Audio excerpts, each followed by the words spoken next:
Adeyemo is here. Adisa one, our own one. Koiki Media bring the work closer to your doorstep. Ìlú Ifẹ̀, ní ìpínlẹ̀ Ògùn, ní Kogi land, ní Awa, níbi tí ọ̀pọ̀ èèyàn ti kọ́wọ́ rìn pẹ̀lú bàbá wa Sunday Adeyemo Igboho Òòṣà Adisa one. Ohun tí bàbá wa bá wà ní ọ̀rọ̀ ètò ààbò bí ilẹ̀ Yorùbá ṣe máa wà lálàáfíà tí Fúlàní ò ní jí wa gbé mọ́ tí wọn ò ní rẹ́.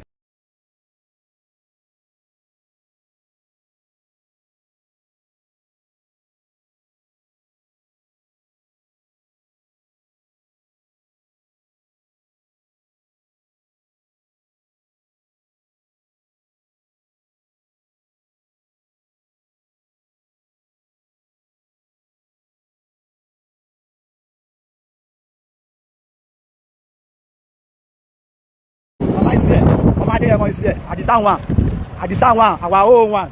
Koiki Media bring the work closer to your doorstep. Ìlú Ifẹ̀, ní ìpínlẹ̀ Ògùn, ní Kogi land, ní Awa, níbi tí ọ̀pọ̀ èèyàn ti kọ́wọ́ rìn pẹ̀lú bàbá wa Sunday Adeyemo Igboho Òòṣà Adisa one. Ohun tí bàbá wa bá wà ní ọ̀rọ̀ ètò ààbò bí ilẹ̀ Yorùbá ṣe máa wà lálàáfíà tí Fúlàní ò ní jí wa gbé mọ́ tí wọn ò ní rẹ́. Igboho is back. Sí Igboho, jẹ́ kọ́ mọ̀. Sí Igboho, jẹ́ kọ́ mọ̀.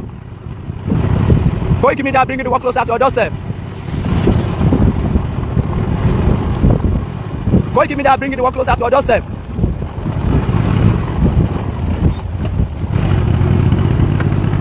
Koiki Media bring the work closer to your doorstep. Baba is here. Jẹ́ kọ́ mọ̀. Here ló bí Fúlàní land.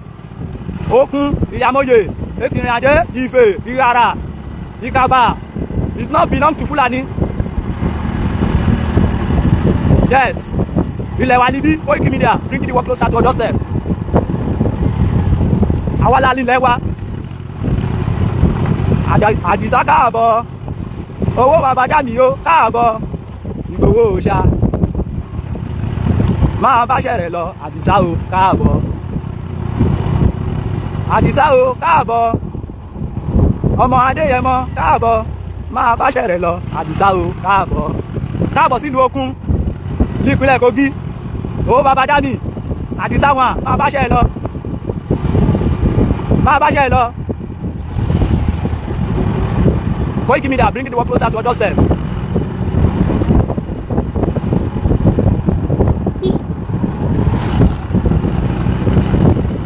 Koiki Media bring the work closer to your doorstep.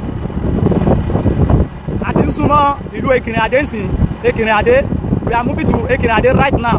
Ekirin-Adé. We are moving to Ekirin-Adé right now.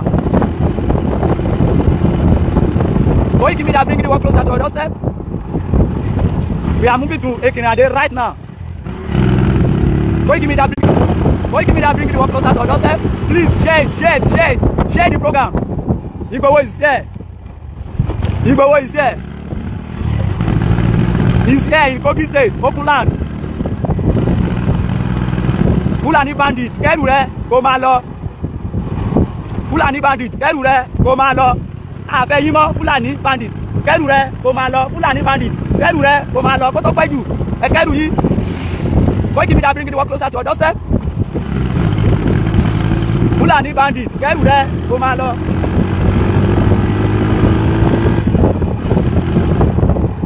Fulani bandit, kẹ́rù rẹ̀ kó máa lọ.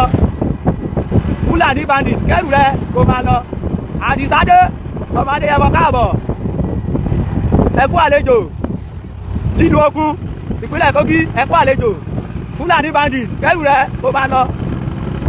Igboho dé o, káàbọ̀. Igboho dé o, káàbọ̀.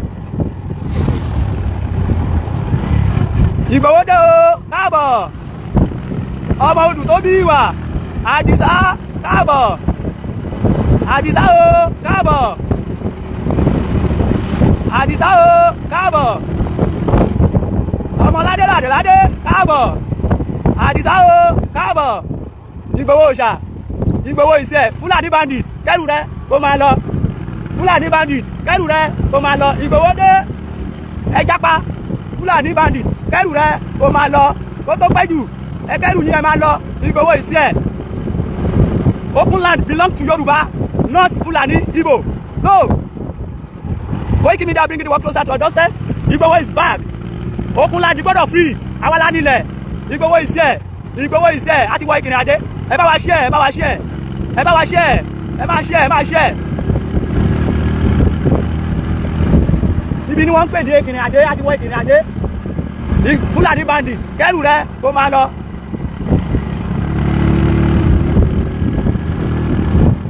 Fúlàní bandit kẹ́rù rẹ kó máa lọ. Fúlàní bandit kẹ́rù rẹ kó máa lọ. Ìgbòho dé Adéyẹmọ káàbọ̀. Ìgbòho dé Adéyẹmọ káàbọ̀. Ìgbòho dé Adéyẹmọ káàbọ̀. Fúlàní bandit kẹ́rù rẹ kó máa lọ. Àdìsá dé ọmọ Adéyẹmọ. Àdìsá dé ọmọ Adéyẹmọ káàbọ̀ sí ìlú Ìkìrìn Adé Okunland. Àdìsá dé Sunday Igboho òòṣà ó dé. Fúlàní bandit kẹ́rù rẹ kó máa lọ. Kẹ́rù rẹ kó máa lọ. Fúlàní ilẹ̀ ó bìlọ́ọ̀gì fún Yorùbá ó bìlọ́ọ̀gì fún yín ẹ̀kẹ́rù yín tó tó pẹ́. Fúlàní bandit kidnappers ẹ̀kẹ́rù yín kidnappers ẹgbẹ́ o ẹ̀kẹ́rù yín o Ìgbòho dé o ẹ̀kẹ́rù yín o tó tó pẹ́ yín ẹ̀kẹ́rù yín o Fúlàní ẹ̀kẹ́rù yín o Fúlàní bandit ìlú bàbá tiwa lélẹ̀ Fúlàní bandit ẹ̀kẹ́rù yín ẹ̀kẹ́rù yín ẹ̀kẹ́rù yín Fúlàní bandit Ìgbòho dé Adéyẹmọ káàbọ̀ Ìgbòho dé Adéyẹmọ káàbọ̀ káàbọ̀ Ìgbòho dé Adéyẹmọ káàbọ̀ káàbọ̀ Ìgbòho dé Adéyẹmọ káàbọ̀. Àdìsá o máa báṣẹ́ rẹ̀ lọ Sunday Ìgbòho máa báṣẹ́ rẹ̀ lọ. Ìgbòho dé ọmọ Adéyẹmọ káàbọ̀ sí ìpínlẹ̀ Ògùn. Ìgbòho dé ọmọ Adéyẹmọ káàbọ̀. Fúlàní bandit kẹ́rù rẹ kó máa lọ. Ìgbòho dé Fúlàní bandit kẹ́rù rẹ kó máa lọ. Fúlàní bandit kẹ́rù rẹ kó máa lọ. Ìgbòho dé Ìgbòho dé ọmọ Adéyẹmọ káàbọ̀ sílẹ̀ Ògùn. Fúlàní bandit kẹ́rù rẹ kó máa lọ.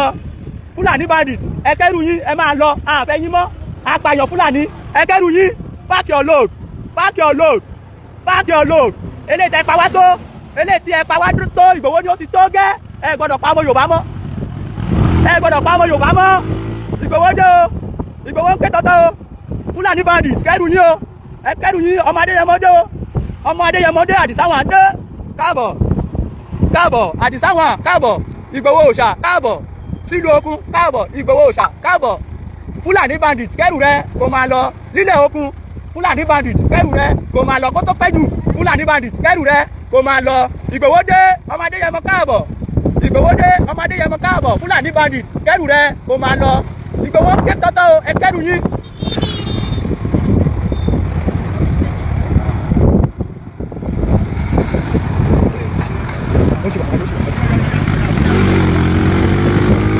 Ìgbòho dé ọmọ Adéyẹmọ káàbọ̀. Ìgbòho dé ọmọ Adéyẹmọ káàbọ̀. Fúlàní bandit kẹ́rù rẹ kó máa lọ. Ilẹ̀ Ògùn belong to Yoruba land not Fúlàní. Ìgbòho dé ọmọ Adéyẹmọ káàbọ̀. Ìgbòho dé ọmọ Adéyẹmọ káàbọ̀. Fúlàní bandit kẹ́rù rẹ kó máa lọ. Ó dé o káàbọ̀.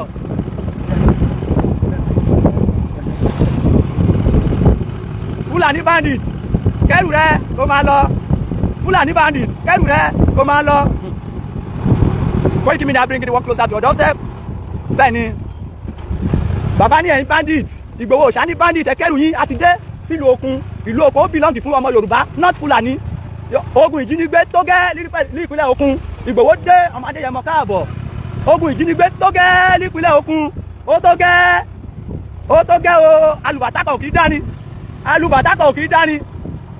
Ìgbòho òòṣà dé Fúlàní bandit ẹ kẹ́rù yín ẹ máa lọ. Ìgbòho dé Fúlàní bandit ẹ kẹ́rù yín ẹ máa lọ. Ó yá Ìgbòho yá movement. Ìgbòho dé ọmọ Adéyẹmọ káàbọ̀. Ìgbòho dé ọmọ Adéyẹmọ káàbọ̀. Àti ìrètí rẹ o káàbọ̀. Ṣé dáadáa ló dé àti ìrètí rẹ o káàbọ̀. Ṣé dáadáa ló dé àti ìrètí rẹ o káàbọ̀. Ṣé dáadáa ló dé àti ìrètí rẹ o Ìgbòho òòṣà káàbọ̀. Ṣé dáadáa ló dé bandit kẹ́rù ẹ máa lọ. Kẹ́rù ẹ Ìgbòho dé Ìgbòho ké tọ́tọ́ o bandit kẹ́rù ẹ máa lọ. Kẹ́rù ẹ o máa lọ bandit kẹ́rù ẹ máa lọ. Ẹ má jí wa gbé mọ́ ẹ má pa wá mọ́ ẹ má rẹ́ pọ̀ wọ́n ìyá wa mọ́. Bandit ẹ kẹ́rù yín à ń ké tọ́tọ́ Ìgbòho dé o ọmọ Adéyẹmọ káàbọ̀ sípínlẹ̀ Ògùn. Ọmọ Adéyẹmọ káàbọ̀ sípínlẹ̀ Ògùn. Ìgbòho dé o ọmọ Adéyẹmọ káàbọ̀ sípínlẹ̀ Ògùn. Ìgbòho dé o ọmọ Adéyẹmọ káàbọ̀ sípínlẹ̀ Ògùn. Bandit ẹ kẹ́rù yín bandit Fúlàní bandit ẹ kẹ́rù yín ẹ gbọ́dọ̀ rẹ́ pọ̀ wọ́n ìyá wa mọ́ ẹ gbọ́dọ̀ rẹ́ pọ̀ wọ́n ọ̀dọ́ wa mọ́ ẹ gbọ́dọ̀ jí wa gbé mọ́. Bandit ẹ kẹ́rù yín ẹ máa lọ.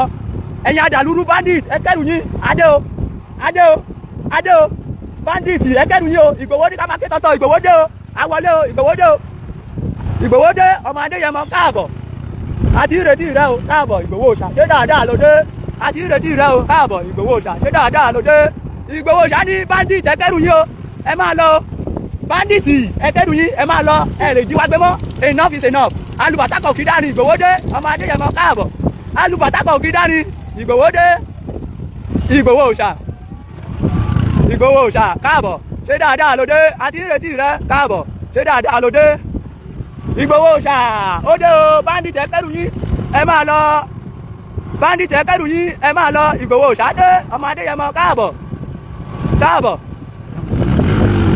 Ìgbòho ṣá dé ọmọ Adéyẹmọ káàbọ̀ Ìgbòho ṣá dé ọmọ Adéyẹmọ káàbọ̀ àti ìrètí rẹ o káàbọ̀ ṣé dáadáa ló dé àdìsá àwọn owó bàbá dání káàbọ̀ ṣé dáadáa ló dé ìpínlẹ̀ Ògùn la wà Ìgbòho ìsíẹ̀ Ìgbòho ìsíẹ̀ Ìgbòho ìsíẹ̀ Ìgbòho dé o káàbọ̀ àdìsá káàbọ̀ káàbọ̀ sí Ìgbòho yẹ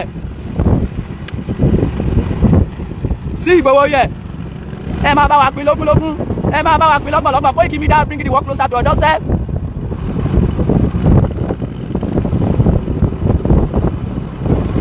ẹ má dá àwọn ọ̀dàlẹ̀ lóhùn ẹ jẹ́ káwọn máa bá ṣe wa lọ banditi ẹ gbọ́dọ̀ kẹ́rù yín ẹ máa lọ Ìgbòho ṣá dé káàbọ̀ ṣé dáadáa ló dé.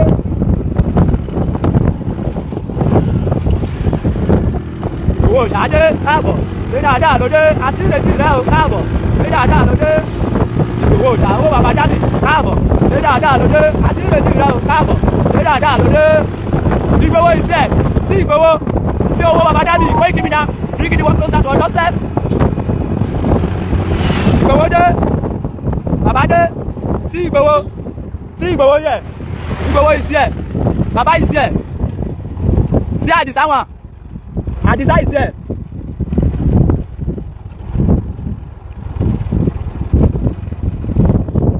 Koiki Media bring the work closer to your doorstep here in Okunland.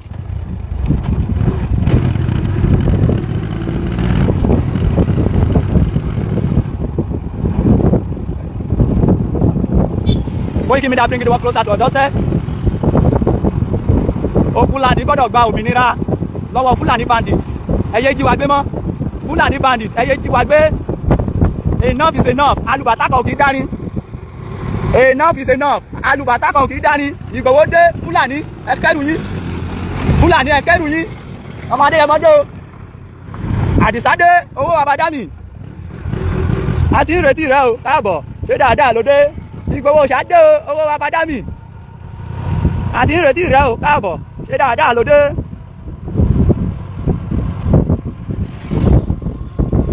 Koiki Media bring the work closer to your doorstep.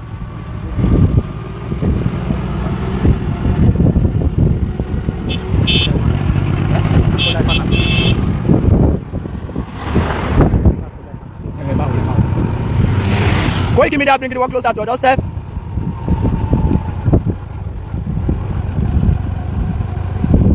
Ẹ má bínú sí wa à ń dẹsẹ̀ dé bàbá wa nítorí pé a fẹ́ dúró ní ojú ọ̀nà Fúlàní bandit kẹ́rù rẹ o Ìgbòho dé o Ìgbòho ṣá dé o Fúlàní bandit kẹ́rù rẹ o Ìgbòho ṣá.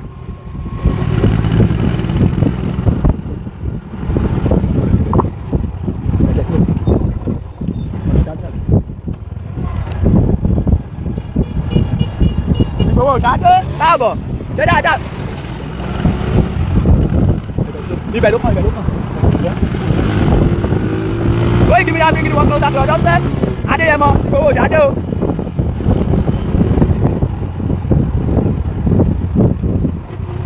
Koiki Media bring the work closer to your doorstep.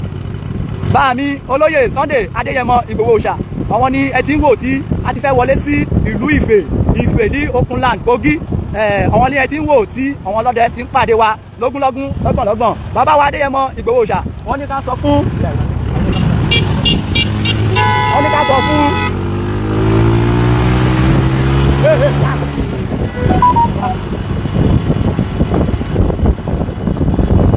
Koiki Media bring the work closer to your doorstep. Ìlú Ifẹ̀ ni a ti wá sí níbi tí bàbá wa Sunday Adéyẹmọ. Koiki Media bring the work closer to your doorstep. Ẹ bá wa gbọ́ lè ṣe bọ́tì. A ti wà ní ìlú Ifẹ̀ ní Okunland ní ìpínlẹ̀ Kogi Okunland àti débẹ̀nsì ẹ̀dùn ẹ̀tàn. Koiki Media bring the work closer to your doorstep.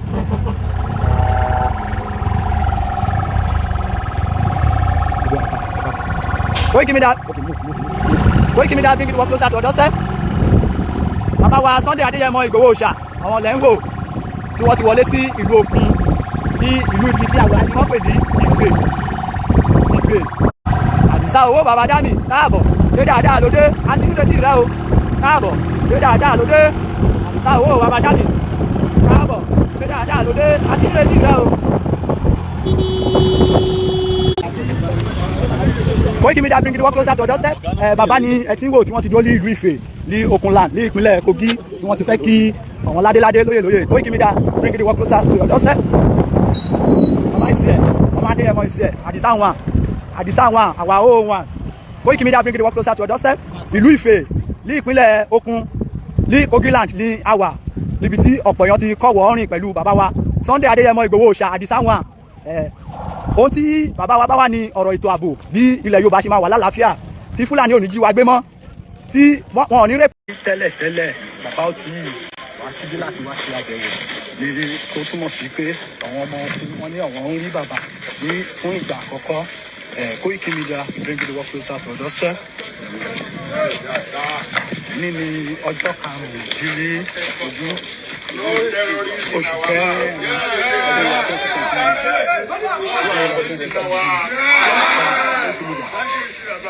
2020. Please share it.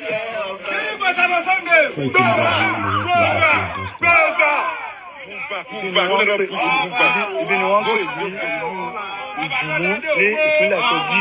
Koiki Media bring the work closer to your doorstep.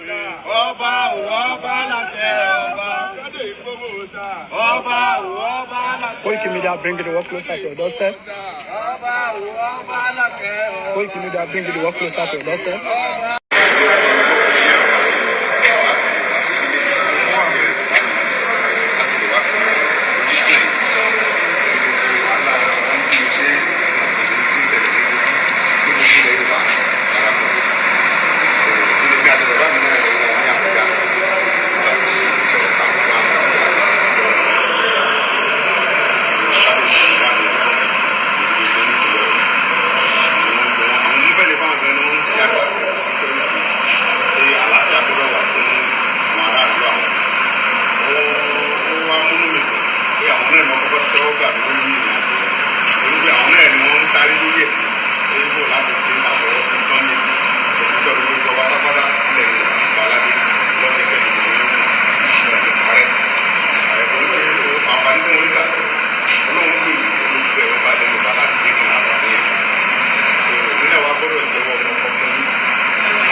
Closer to yourself.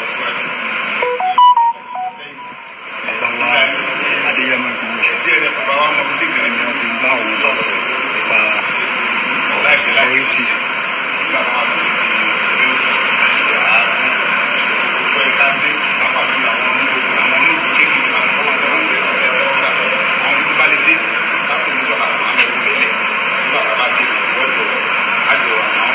Ọ̀rọ̀ ni ẹ ti gbọ́ Koiki Media bring the work closer to yourself. Àwọn ọmọ tí ń bọ́ láti ẹnu bàbá wa pé àwọn máa fojú tó àwọn ọ̀rọ̀ ètò ààbò ní ìpínlẹ̀ Ògùn lákèjádò ilẹ̀ káàárọ̀ òjíire. Koiki Media bring the work closer to yourself.